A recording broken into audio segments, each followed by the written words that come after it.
The James Webb Space Telescope is the largest telescope ever launched with a mission to study every phase of cosmic history. Now, this infrared telescope will allow us to see the universe like never before. And with new data comes new questions. Dr. Eric Smith is the program scientist for the James Webb Space Telescope, and he's here to share just what kind of insights we'll gain. So, Eric, this is pretty remarkable what the team has been able to achieve. Let's start from, I guess, a very basic question. What can we learn from the information we will gain from this telescope, and how will it help what we do here on Earth? We built the James Webb Space Telescope, or Webb, to do one thing primarily, and that was watch the universe turn the lights on. And by that, I mean see the first stars and galaxies to form after the Big Bang. Now, it's a general purpose facility, meaning people will do that, but they'll do all kinds of other investigations, like look at exoplanet atmospheres to see if they might be habitable.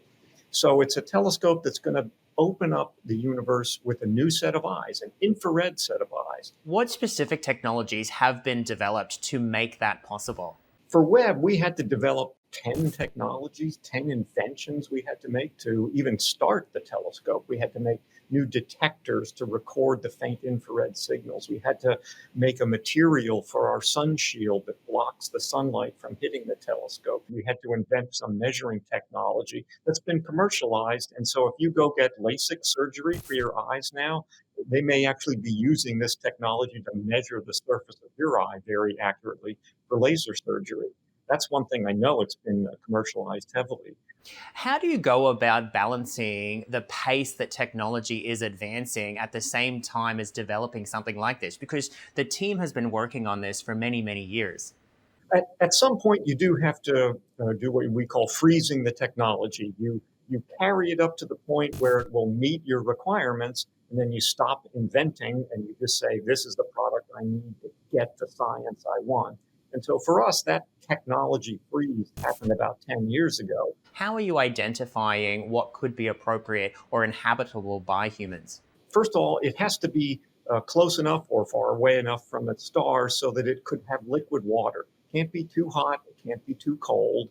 And then when we try to measure the constituents of the atmosphere, what kind of chemicals are in the atmosphere? Do we see water, maybe carbon dioxide? Those would be signals of a habitable planet. Now, we can't tell if there's actually any life there, but we can say, oh, this is a place that could have life. So I'm sure you get this question all of the time, but what's the possibility there actually is life on other planets? Well, if you define life as self-replicating structures, self-replicating molecules, plants that self-replicate, I think we may find that it's actually not uncommon or somewhat common. Now, does that simple life evolve to intelligence? That's a harder question. In a few years, the Nancy Grace Roman Space Telescope will launch. How will it complement Hubble and Webb? Well, it would be great to have all three of them working together. They're sort of like three superheroes, each with their own superpower. Webb is this enormous infrared optimized telescope. So it sees in the infrared and it's very powerful for looking deep. Nancy Grace Roman works in the visible like Hubble, but it's a survey telescope. And so each time it takes an image of something, it's 100 times bigger in the sky. Roman is excellent at finding rare things or things that change rapidly with time.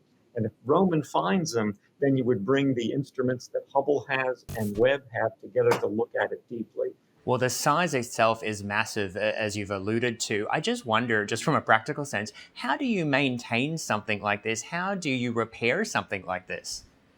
In the case of Webb, we don't repair it.